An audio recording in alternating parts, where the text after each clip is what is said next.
चैतन्यं शाश्वतं शान्तं व्योमातीतं निरञ्जनं नादबिन्दुकलातीतं तस्मै श्रीगुरवे नमः। सर्वश्रुतिशिरोरत्नं विराजितपदाम्बुजं वेदान्ताम्बुजमार्तण्डं तस्मै श्रीगुरवे नमः। अज्ञानतिमिरान्धस्य ज्ञानाञ्जनशलाकया चक्षुः उन्मीलितं येन तस्मै श्रीगुरवे नमः। अखण्डानन्दबोधाय शिष्यसन्तापहारिणे सच्चिदानन्दरूपाय रामाय गुरवे नमः। अखण्डमण्डलाकारं व्याप्तं येन चराचरं तत्पदं दर्शितं येन तस्मै श्रीगुरवे नमः। गुरुर्ब्रह्मा गुरुर्विष्णुः गुरुर्देवो महेश्वरः गुरुः साक्षात् परं ब्रह्म तस्मै श्रीगुरवे नमः। न गुरोः अधिकं तत्त्वं न गुरोः अधिकं परं गुरोः परतरं नास्ति तस्मात् सम्पूज्यते गुरोः। ध्यानमूलं गुरोर्मूर्तिः पूजामूलं गुरोः पदम् मंत्रमूलं गुरोर्वाक्यं मोक्षमूलं गुरोः कृपा। ओम नमो ब्रह्मादिभ्यो ब्रह्मविद्या संप्रदायकर्तृभ्यो वंश ऋषिभ्यो महद्भ्यो नमो गुरुभ्यः। सर्वोपप्लवरहितः प्रज्ञानघनः प्रत्यगर्थो ब्रह्मैवाहमस्मि।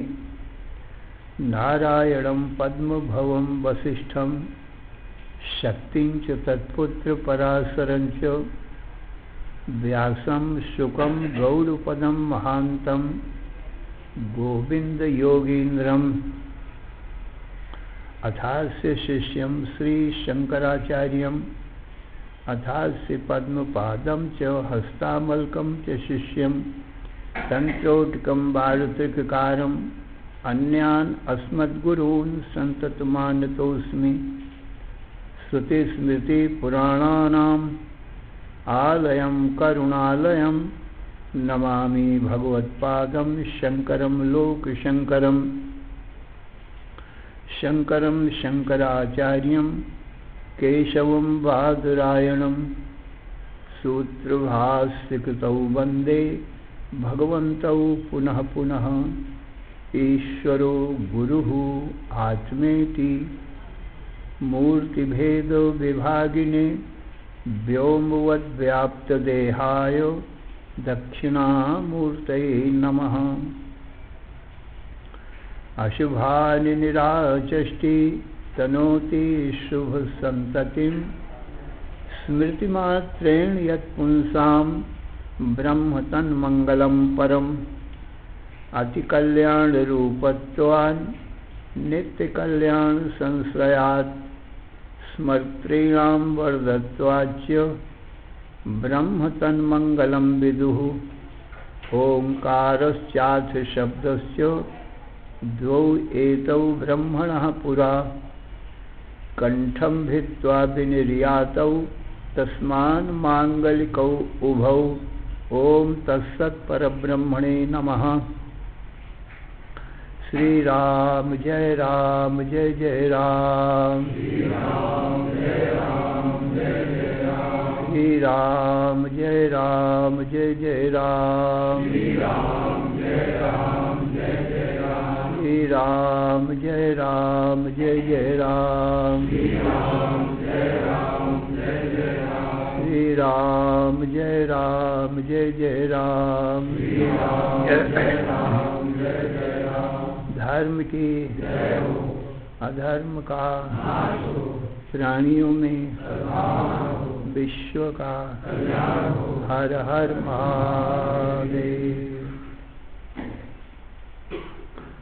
असरण शरण या कारण करुण करुणा वरुणालय। कर्तुम अकर्तुम अन्यथा कर्तुम समर्थ। नित्य शुद्ध बुद्ध मुक्त स्वरूप। अनंत कोटि ब्रह्मांड नायक। परात्पर पूर्णतम पुरुषोत्तम परब्रह्म। सच्चिदानंद घन सर्वज्ञ सर्वशक्तिमान। सर्वाधार सर्वाधिष्ठान। भगवान श्री कृष्ण से अर्जुन ने पूछा, हे भगवान, कार्पण्य दोषोपहत स्वभावः पृच्छामि त्वां धर्म सम्मूढ़ चेता।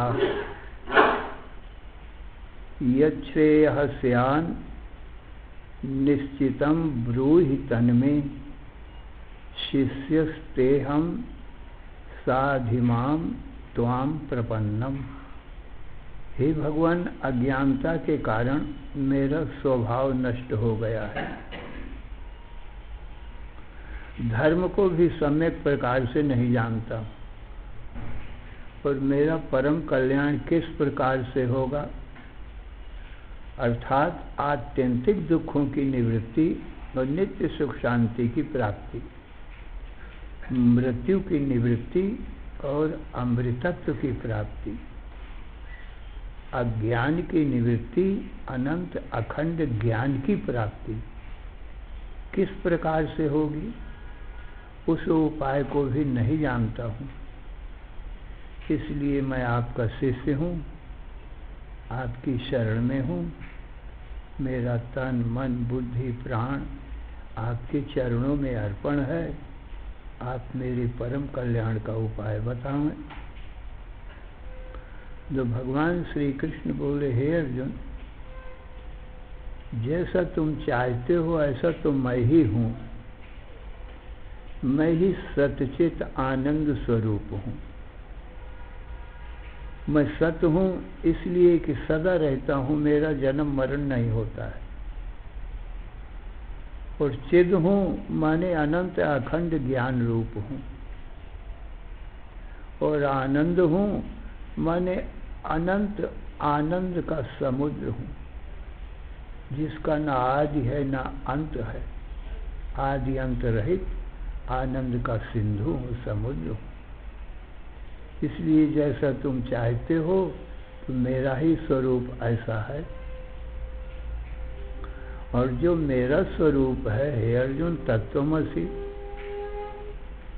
वही तेरा भी स्वरूप है। मुझ ईश्वर का और तुझ जीव का जो वास्तविक स्वरूप है, लक्ष्यार्थ, वो सचेत आनंद स्वरूप ही है।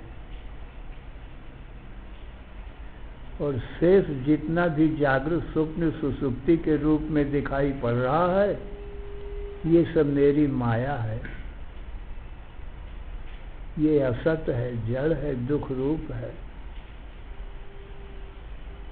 इसलिए अपने मन को, बुद्धि को, इंद्रियों को मेरे स्वरूप में ही लगाओ। मेरे स्वरूप का ही ध्यान चिंतन करो कि मैं सच्चित आनंद स्वरूप आत्मा हूँ, ब्रह्म हूँ। यही बारंबार विचार करो। अर्जुन, आत्मा में किसी प्रकार का कर्म नहीं है, सारे ही कर्म देह इंद्रिय मन बुद्धि में हैं और ये मेरी माया के कार्य हैं, इसलिए सारे कर्म माया में हैं। आत्मा तो कर्मों का साक्षी दृष्टा है।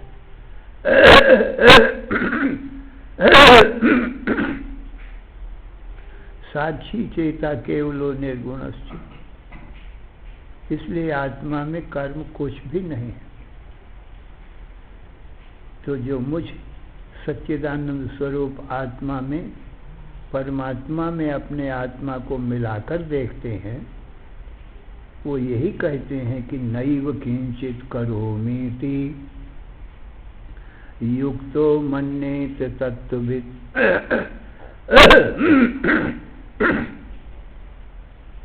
पश्यन् शृण्वन् अस्पृशन् जिघ्रन् अस्नन् गच्छन् स्वपन् श्वसन् प्रल्पन् विसृजन् ग्रहणन् उन्मिषन् निमिषन्नपि इंद्रियाणीन्द्रियार्थेषु वर्तन्तो इति धारयन्।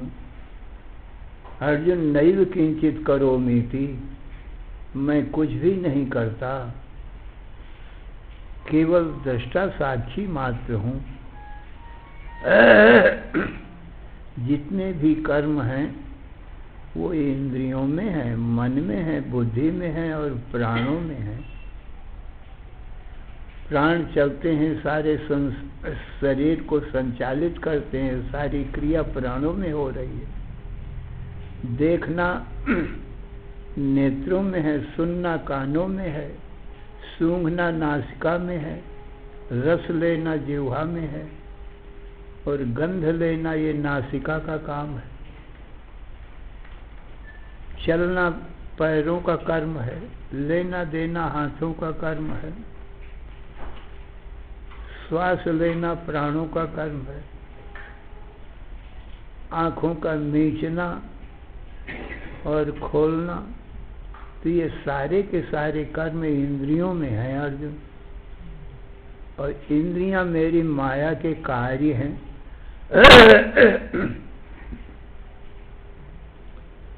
इसलिए आत्मा में किसी भी प्रकार का कर्म है नहीं, आत्मा अकर्म है।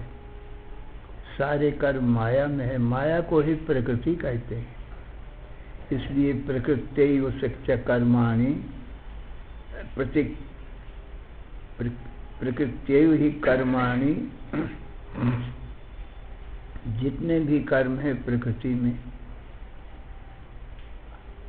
गुणैः कर्माणि सर्वशः यः पश्यत् तथात्मानम् अकर्तारं स पश्यति। जो ज्ञानी पुरुष हैं वो सारे कर्म प्रकृति में देखते हैं और अपनी आत्मा को अकर्म ही देखते हैं, क्योंकि दृष्टा में किसी प्रकार का कर्म नहीं होता है, केवल देखता है। तो अपना आत्मा दृष्टा है, कर्म तो सारे देह इंद्रिय मन बुद्धि प्राणों में ही। इन इंद्रियों को आत्मा देखता है, इनके कर्मों को देखता है, स्वयं में कोई कर्म नहीं है। और ये आत्मा ही सच्चित आनंद स्वरूप है स्वभाव से।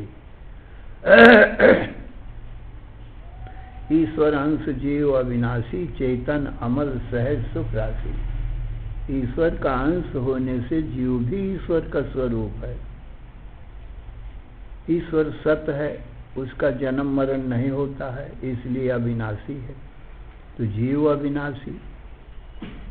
ईश्वर चेतन है तो जीव भी चेतन है। ईश्वर अमल है, निर्मल है, तो जीव भी निर्मल है। ईश्वर सहज ही सुख राशि है तो जीवात्मा भी सहज ही सुख राशि है। इस प्रकार से आत्मा भी सच्चित आनंद स्वरूप ही है। आत्मा परमात्मा में भेद नहीं है। परमात्मा ही इन शरीरों के भीतर बैठकर देख रहा है। परमात्मा का ही नाम आत्मा है और बाहर परिपूर्ण है इन सब शरीरों के। उसी को परमात्मा कहते हैं, बाहर परिपूर्ण होने से। जैसे घटाकाश मठाकाश है और महाकाश। जो घट के भीतर है आकाश, उसका नाम घटाकाश हो जाता है, और जो मठ के भीतर आकाश है माने पोलाई है, इसका नाम मठाकाश हो जाता है। और घट मठ के बाहर जो आकाश है उसका नाम महाकाश होता है। पर आकाश तो अखंड ही रहता है। वही आकाश घट के भीतर है, वही मठ के भीतर है, और वही बाहर परिपूर्ण अखंड ही है, खंड खंड तो नहीं हुआ है। इसी प्रकार से माया उपाधि से मुझे ही ईश्वर कहते हैं,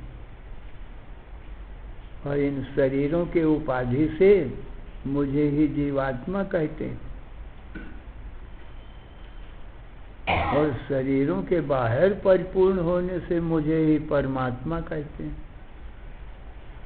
पर मैं अखंड हूँ, मेरा खंड खंड नहीं होता। इसलिए जीव का ईश्वर का स्वरूप ब्रह्म ही है, ऐसा जानना चाहिए। ब्रह्मण्याधाय कर्माणि संगम त्यक्त्वा करोति यः लिप्यते न स पापेन पद्मपत्रमिमाम्भसः। जो संपूर्ण कर्मों को ब्रह्म में ही अर्पण कर देता है, ब्रह्मण्याधाय कर्माणि, और संगम त्यक्त्वा, कर्मों और कर्म फलों की कोई आसक्ति नहीं है, न कर्मों में आसक्ति है और न ही कोई कर्मों के फलों में आसक्ति। ऐसा कर्म करता है, लिप्यते न स पापेन, वो किसी प्रकार के पाप या पुण्य से लिपायमान नहीं होता है। पद्म पत्रम इमाम्भसा, जैसे कमल का पत्ता जल से लिपायमान नहीं होता है, जल के ऊपर ही रहता है, इसी प्रकार से वो संसार में रहता हुआ भी संसार से, इंद्रिय मन बुद्धि से, कर्मों के फलों से कभी लिपायमान नहीं होता है। वो अलग ही रहता है, ऊपर ही रहता है, इन सबका दृष्टा साक्षी ही मात्र रहता है।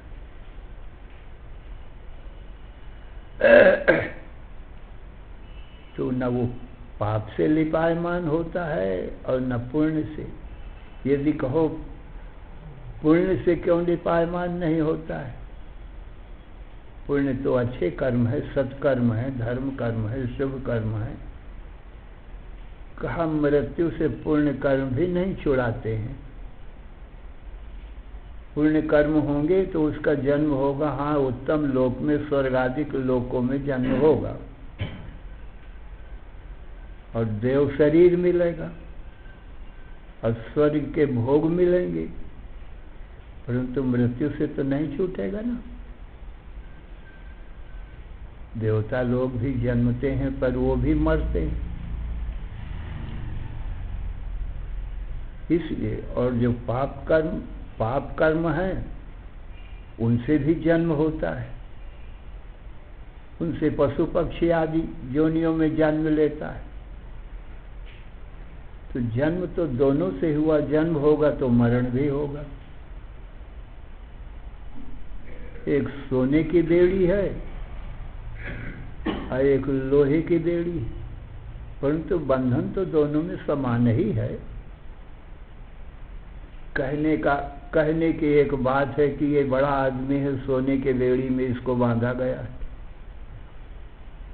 ये छोटा आदमी है, इसको लोहे की बेड़ी से बांधा गया है, परंतु बंधन में तो बराबरी ही है, बंधन तो दोनों करते हैं।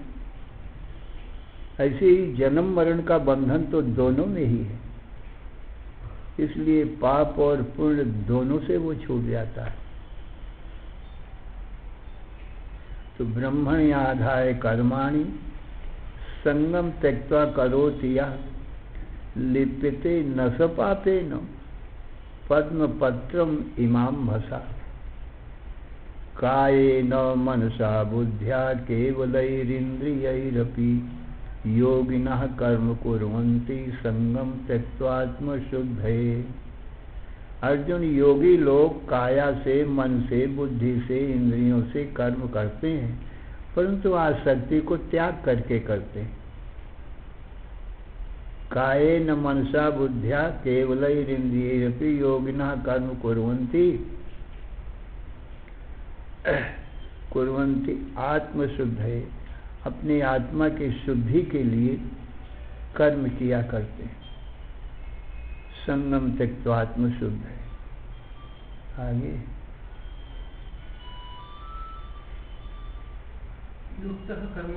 युक्तः कर्मफलं त्यक्त्वा शान्तिमाप्नोति नैष्ठिकीम्। अयुक्तः कामकारेण फले सक्तो निबध्यते। युक्तः कर्मफलं त्यक्त्वा शान्तिमाप्नोति नैष्ठिकीम्। योगी जिन्होंने अपनी आत्मा को परमात्मा से मिला लिया है, वो योगी हैं। वो कर्म और कर्म फलों को त्याग करके युक्तः कर्म फलम त्यक्त्वा शान्तिमाप्नोति नैष्ठिकीम्। नैष्ठिकी शांति को प्राप्त होते हैं, माने परम शांति को प्राप्त होते हैं, ब्रह्म प्राप्ति रूपी शांति को प्राप्त होते हैं। फिर उनका जन्म मरण और अशांति दुख कभी नहीं होता। अयुक्तः काम कारण फल सक्तो निबध्यते। और जो अयोगी हैं, योगी नहीं हैं, संसार में ही जिनका मन भटक रहा है, वो काम कारण कामनाओं के बस में हुए वो जन्म मरण के बंधन में पड़ते हैं। सर्वकर्माणि मनसा सन्न्यस्यास्ते सुखं वशी। नवद्वारे पुरे देहि नैव कुर्वन्न कारयन्। अर्जुन, हमारा तुम्हारा जो स्वरूप दृष्टा साक्षी आत्मा है, ये जितने शरीर हैं सब शरीरों में रहता है एक आत्मा दृष्टा साक्षी रूप से, और न कुछ करता है और न ही कुछ करवाता है। नव द्वारे पूरे देही। देही माने हमारा तुम्हारा आत्मा जो देह में रहता है, देह को देखता है पर देह को छूता नहीं है। दृष्टा अलग रहता है, जैसे घट दृष्टा घट से अलग रहता है, मठ दृष्टा मठ से अलग रहता है। घट मठ में कोई दृष्टा नहीं मिलता। ऐसे ही शरीर रूपी घट में ये आत्मा रहता है। शरीर दृश्य है और आत्मा दृष्टा है, इसलिए शरीर रूपी घट से ये दृष्टा नहीं मिलता कभी। तो सर्व कर्माणि मनसा सन्न्यस्य। मन से सारे कर्मों को त्याग करके या सुख से आस्ते माने अपने स्वरूप में विराजमान है। सन्न्यस्य आस्ते सुखम वशी। अपने मन को इंद्रियों को वश में करके अपने आत्म स्वरूप में शांति से विराजमान। नौ द्वार का ये शरीर पुर है और देही पुरुष हो गया। जो पुर में रहता है उसका नाम पुरुष होता है। पुरुष कभी पुर नहीं हो सकता है। पुर अलग है और पुर में रहने वाला पुरुष अलग होता है। पुर जड़ है और पुरुष ज्ञानवान है। तो ये शरीर पुर है, नौ द्वार का पुर है। दो नेत्र, दो कान, श्रोत्र, दो नासिका के छिद्र, एक मुख, 7 भय और 2 मलमूत्र परित्याग करने के द्वार हो गए जो अधोभाग में है। इस प्रकार से 9 द्वार हो गए। 9 द्वारे पूरे। 9 द्वार का ये पुर है और देही आत्मा हमारा तुम्हारा स्वरूप है। इस पुर में, इस शरीर में हम रहते हैं, पर कैसे रहते हैं? नैव कुर्वन्न कारयन्। न तो स्वयं कुछ करते हैं न दूसरों से कुछ करवाते हैं, ऐसे रहते हैं।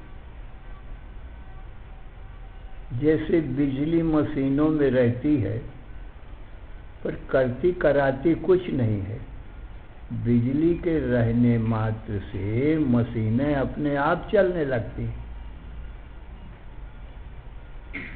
ऐसे ही बिजली के समान व्यापक हमारा तुम्हारा अर्जुन आत्मा है। जीवात्मा के रहने मात्र से ये देह इंद्रिय मन बुद्धि प्राण अपने अपने काम करने लगते हैं मशीनों के समान। और जैसे बिजली चली जाए तो मशीनें ठप, जहाँ की तहाँ खड़ी रह जाएंगी। ऐसे ही जीवात्मा निकल जाए तो ये शरीर फिर बस शरीर रूपी मशीन इंद्रिय कुछ काम नहीं करती, पड़ा रह जाएगा जहाँ का तहाँ। तो जैसे बिजली को कुछ अभिमान नहीं होता है कि मैं मशीनों को चलाती हूँ, ऐसे ही आत्मा को ये अभिमान नहीं होता है कि मैं देह इंद्रिय मन बुद्धि प्राणों को चलाता हूँ। जीवात्मा के रहने मात्र से इनको प्रेरणा मिल जाती है, सत्ता स्फूर्ति मिल जाती है, तो ये अपने आप चलने लगते हैं। सर्व कर्माणि मनसा सन्न्यस्यास्ते सुखम वशी नवद्वारे पुरे देही नैव कुर्वन्न कार्यन। तो अर्जुन हमारा तुम्हारा स्वरूप देही आत्मा है, इस देह में रहते हैं और हमारे रहने से देह इंद्रिय मन बुद्धि प्राण अपना अपना काम करते हैं, पर हम कुछ भी नहीं करते हैं और न करवाते हैं किसी से। ऐसा आत्मा का स्वरूप। न कर्तृत्वम न कर्माणि लोकस्य सृष्टि प्रभो न कर्म फल संयोगम स्वभावस्तु प्रवर्तते। हे अर्जुन, जो प्रभु है माने परमात्मा है, ना तो उसमें कर्तापन है और न कर्ता को सृजन करता है, उत्पन्न करता है, और न कर्मों को उत्पन्न करता है। न कर्तृत्वम, कर्तृत्व माने कर्तापन, और न कर्माणि, और न लोकस्य सृष्टि प्रभु, और न ये अनेक लोक हैं उनका ही सृजन माने उत्पत्ति करता है। आत्मा तो दृष्टा साक्षी मात्र है, उत्पन्न करना भी तो कर्म है ना। तो किसी को भी ये उत्पन्न नहीं करता है। न कर्तृत्वम न कर्माणि लोकस्य सृष्टि प्रभो, और न कर्म फल संयोगम, और न कि न कर्म और कर्म का फल जो है सुख दुख, पुण्य पाप ये कर्म है और इनका फल है सुख और दुख। तो इनका संयोग भी वो प्रभु ईश्वर परमात्मा नहीं कराता है, क्योंकि उसमें कर्म नहीं है ना। ये सब कर्म है, करना करवाना। तो फिर ये कैसे संसार की उत्पत्ति होती है, रहता है संसार, फिर प्रलय में खत्म हो जाता है। महाप्रलय में संसार नहीं रहता है। और हम रोज रोज भी एक नित्य प्रलय होती, एक नैमित्तिक प्रलय होती, एक महाप्रलय होती है, एक आत्यंतिक प्रलय होती। 4 प्रकार की प्रलय होती है। जागृत स्वप्न इतना ही संसार है, और तो हम तुम दृष्टा हैं अर्जुन। तो हम देखते हैं कि जागृत और स्वप्न यही 2 प्रकार का संसार है। जागृत का स्थूल संसार है, स्वप्न का सूक्ष्म संसार है, और सुषुप्ति कारण है। तो सुषुप्ति में जागृत स्वप्न का संसार लीन हो जाता है। रोज गाढ़ निद्रा में न जागृत रहता न सपना रहता। ये नित्य प्रलय होती रहती संसार की रोज। और हम देखने वाले हैं, जगत की उत्पत्ति स्थिति प्रलय तीनों को देखते हैं। वही सुसुप्ति से गाढ़ निद्रा से इनकी उत्पत्ति भी होती है, उसी से स्वप्न निकलता है निद्रा से। स्वप्न देखते देखते जाग जाते हैं तो ये जागृत का संसार स्थूल दिखाई पड़ता है, और स्वप्न का संसार मन के भीतर ही रहता है, और जागृत का संसार मन के बाहर दिखाई पड़ता है स्थूल रूप में। सुसुप्ति में फिर लीन हो जाता है। तो ये रोज नित्य प्रलय होती है, नित्य उत्पत्ति होती है। उत्पत्ति और स्थिति और प्रलय हम ये रोज देखते हैं। जागृत स्वप्न सुसुप्ति को तो ज्ञान नहीं है, ये माया है, इसको ज्ञान नहीं है। ज्ञान स्वरूप अपना आत्मा है, दृष्टा अपना आत्मा है। इसलिए हम देखते हैं कि ये रोज संसार की उत्पत्ति स्थिति प्रलय होती रहती है। दूसरी नैमित्तिक प्रलय होती है, किसी निमित्त को पा करके और ये प्रलय हो जाया करती है। कभी कभी ऐसी नैमित्तिक प्रलय होती है। और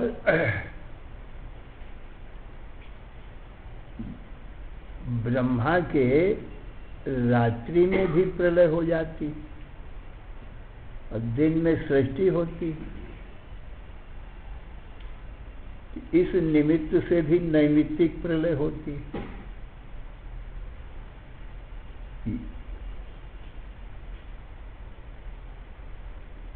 सहस्र युग पर्यंतम 1000 युग का ब्रह्मा जी का एक दिन होता है। सहस्र युग पर्यंतम आहार्य ब्रह्मणो विदु रात्रिम युग सहस्रांतराम तेहो रात्र विदो जना। सतयुग द्वापर त्रेता कलयुग सहस्र युग माने 1000 युग ऐसे ये बीत जाएं तो ब्रह्मा जी का एक दिन होता है। और इतनी ही बड़ी रात होती है। तो रात में ब्रह्मा जी सोते हैं तब संसार की प्रलय हो जाती है, नैमित्तिक प्रलय। और जब ब्रह्मा जी जागते हैं तो दिन में सृष्टि होती है। जैसे हमारा तुम्हारा मन बुद्धि जब सो जाती है तब रोज प्रलय हो जाती है। और क्या है प्रलय? और जब बुद्धि जागती है तब सृष्टि हो जाती है। और बुद्धि का देवता ब्रह्मा है, समष्टि बुद्धि का देवता। इसी प्रकार से ब्रह्मा जी जब सो जाते हैं तो प्रलय हो जाती है। हमारी तुम्हारी जीवों की बुद्धि जब सो जाती है तो भी प्रलय हो जाती है। ये नित्य प्रलय होती है, वो नैमित्तिक प्रलय। तो नित्य प्रलय, नैमित्तिक प्रलय और महाप्रलय ब्रह्मा जी की इन्हीं दिन रात के हिसाब से 100 वर्ष की उम्र है। जब 100 वर्ष ब्रह्मा जी के बीत जाते हैं तो ब्रह्मा जी भी समा जाते हैं। उनका भी शरीर शांत हो जाता है। उसको महाप्रलय कहते हैं। महाप्रलय में सारा संसार खत्म हो जाता है। क्योंकि सृष्टि तो ब्रह्मा करते हैं ना, समष्टि बुद्धि से ही सृष्टि होती है। और व्यष्टि बुद्धि हमारी तुम्हारी व्यष्टि बुद्धि है। तो बुद्धि सृष्टि करेगी, बुद्धि नहीं होगी तो सृष्टि कहाँ होगी? ऐसे समष्टि बुद्धि ब्रह्मा है, इसलिए ब्रह्मा जी सृष्टि करते हैं। और ब्रह्मा बिना कौन सृष्टि करे? तो ब्रह्मा जी समाप्त हो जाते हैं। अपनी पूरी उम्र जहाँ हो गई 100 वर्ष की, महाप्रलय हो जाती है। आत्यंतिक प्रलय ज्ञान से होती है। हमारे तुम्हारे स्वरूप में कभी भी तीनों काल में सृष्टि है ही नहीं। तुरीय तत्व में सृष्टि ही नहीं है। इसको आत्यंतिक प्रलय कहते हैं, सदा के लिए समाप्ति। आत्यंतिक प्रलय ही वास्तव में मुक्ति है। न जन्म है न मरण है, बुद्धि कभी है ही नहीं। लीन हो गई आत्मा में, ब्रह्माकारा वृत्ति भई, ब्रह्म में लय हो गई तो ब्रह्म रूप ही हो गई। फिर ब्रह्म का तो जन्म मरण होता नहीं। 4 प्रकार की इस प्रकार से प्रलय बताई गई। तो सज्जनों,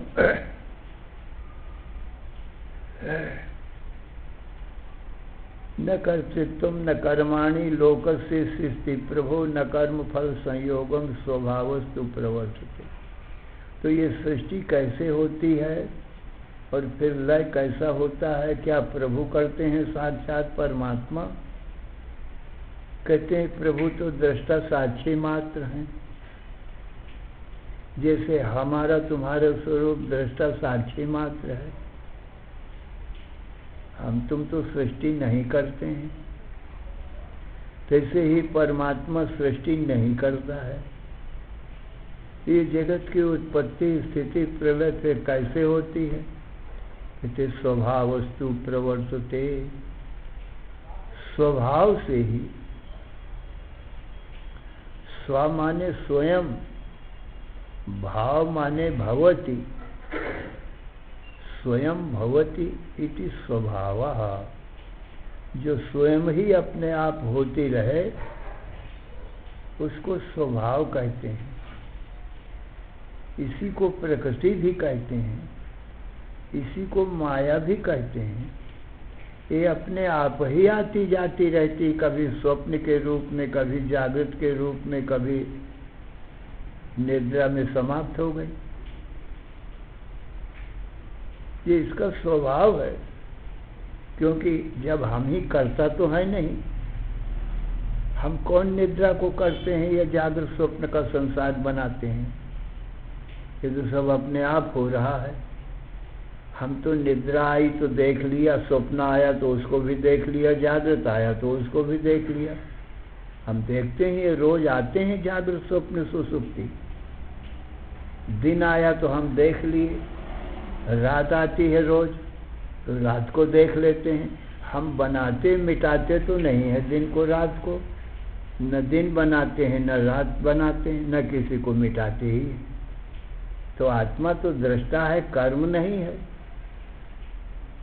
ऐसे ही परमात्मा दृष्टा है, कर्ता नहीं। तो हम देखते हैं अपने आप ही दिन होता है, अपने आप रात होती है, अपने आप जागृत स्वप्न सुसुप्ति होती है, रोज होती है, रोज मिट जाती है। इसलिए आत्मा या परमात्मा किसी का, जब कर्म ही नहीं है तो कर्ता कहाँ से होगा?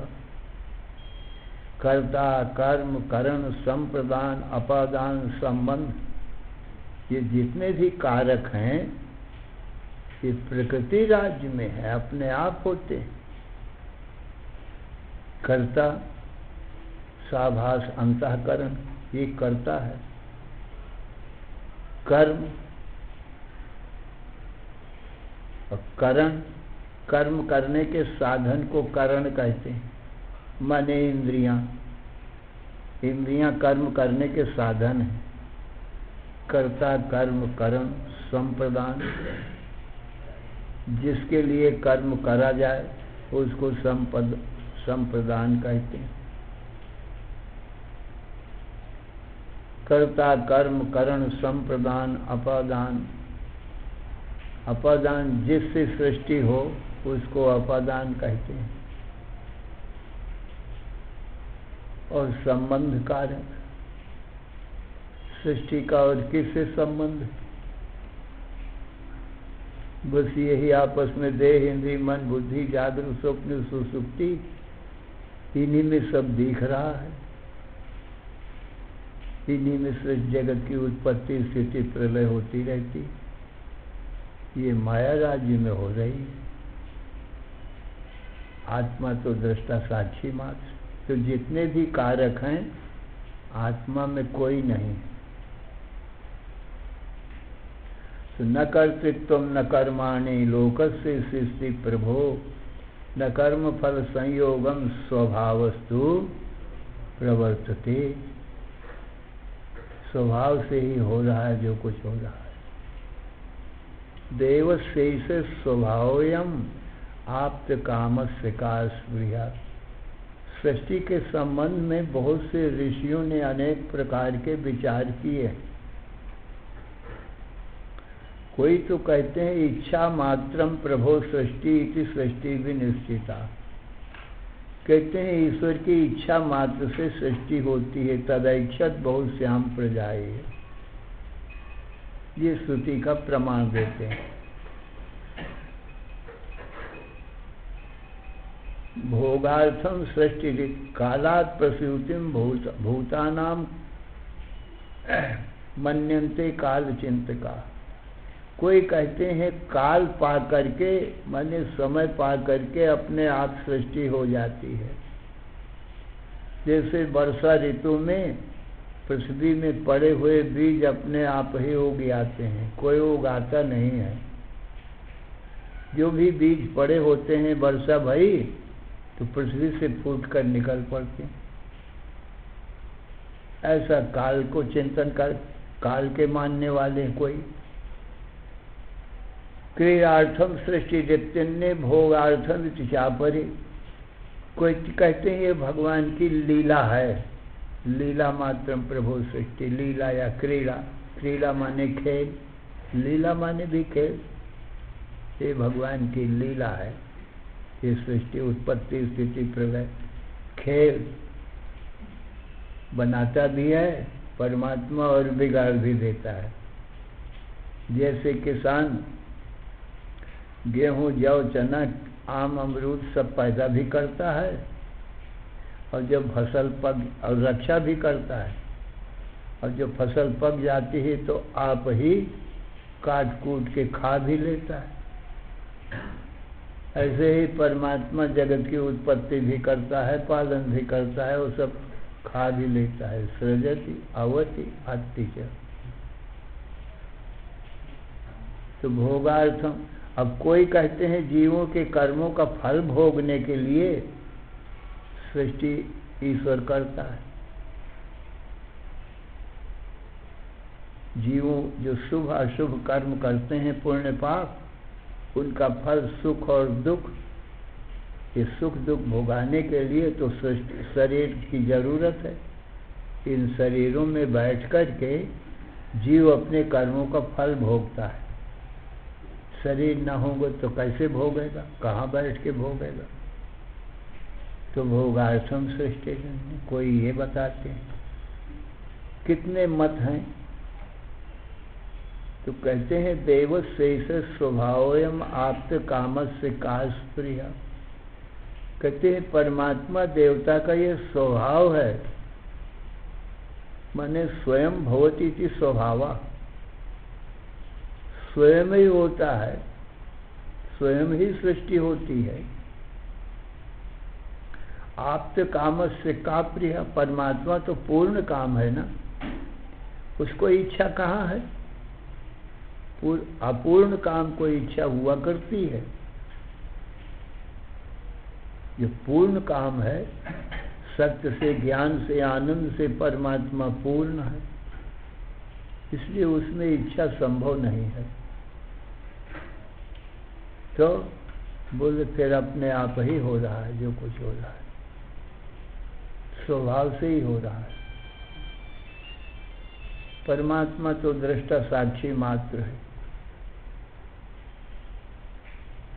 इस प्रकार से अनेक मत हैं सृष्टि के संबंध से, पर ये अंतिम मत है कि परमात्मा या आत्मा में कर्म है नहीं। जब कर्म नहीं, सृष्टि करना भी तो कर्म है। इसलिए न कश्चित जायते जीवा संभव से न विद्यते एतत् तदुत्तमं सत्यम यत्र किंचिन न जायते।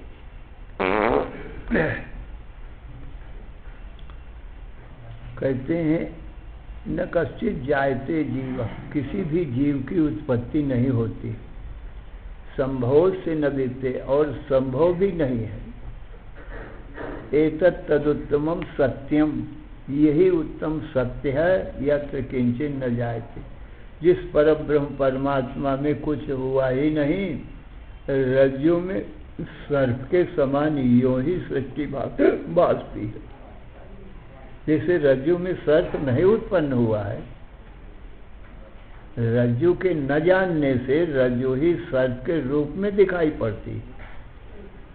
सर्प हुआ नहीं, पैदा नहीं भया। ऐसे ही आत्मा रूपी अधिष्ठान में ये संसार रूपी सर्प परमात्मा को या आत्मा को न जानने से आत्मा ही परमात्मा ही संसार के रूप में दिखाई पड़ रहा है, झूठा ही। जैसे रज्जु में झूठा ही सर्प दिखता है। आत्मा ज्ञानात् जगत भाति, आत्मा के अज्ञान से जगत भासने लगता है, वो अज्ञान का ही परिणाम है। रज्जो ज्ञानाद् अहिर्भाति, जैसे रज्जु के अज्ञान से रज्जु ही सर्प के रूप में दिखाई पड़ने लगती है। वो रज्जु के न जानना, वो अज्ञान ही सांप बन बैठता है। नहीं तो रज्जु में तीनों काल में सांप नहीं है, रज्जु ही रज्जु है तीनों काल में। रज्जु का ज्ञान हुआ, प्रकाश करके देखा तो एक रज्जु है, तो सांप कहाँ गया? वो था ही कहाँ? जब दिखता था तब भी नहीं था। ऐसी ये सृष्टि तीनों काल में कहते हैं हुए ही नहीं। न निरोधो न चोत्पत्तिर न बद्धो न च साधका न मुमुक्षुर न वै मुक्तो इत्येषा परमार्थतः।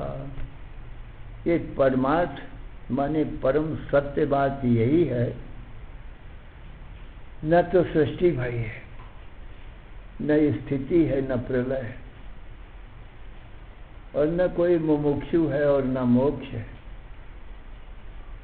यही परम सत्य है।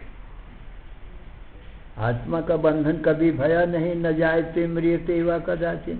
भगवान कहते हैं आत्मा का तो जन्म मरण कभी हुआ ही नहीं है, तो बंधन कहाँ है? जन्म मरण ही बंधन है, और जन्म मरण से छूटना मोक्ष है। तो भगवान कहते हैं आत्मा का जन्म मरण कभी हुआ ही नहीं है। आत्मा के न जानने से, शरीर को अपना स्वरूप मानने से ये जन्म मरण मानता है जीव। और ये माया से बने शरीर हैं, इनके मरने से अपना मरना मानता है। नहीं तो आत्मा का न जायते म्रियते वा कदाचिन, आत्मा का कभी भी जन्म मरण नहीं होता है।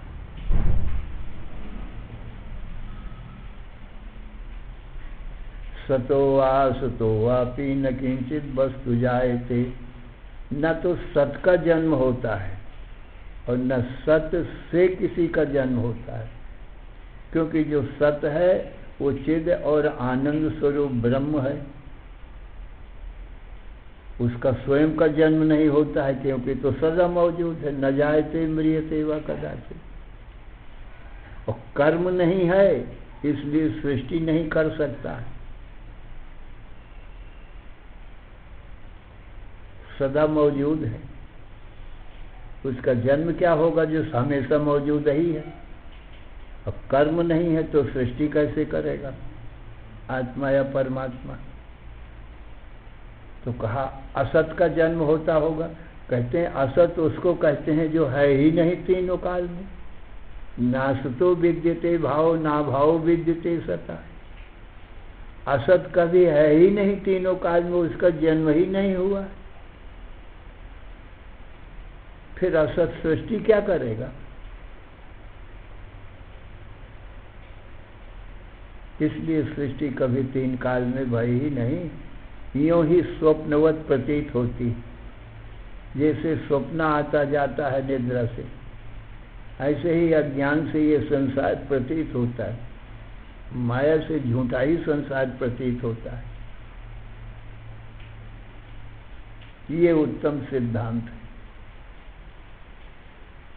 श्री राम जय राम, जय जय राम। श्री राम जय राम, जय जय राम। श्री राम जय राम, जय जय राम। श्री राम जय राम, जय जय राम। श्री राम जय राम, जय जय राम।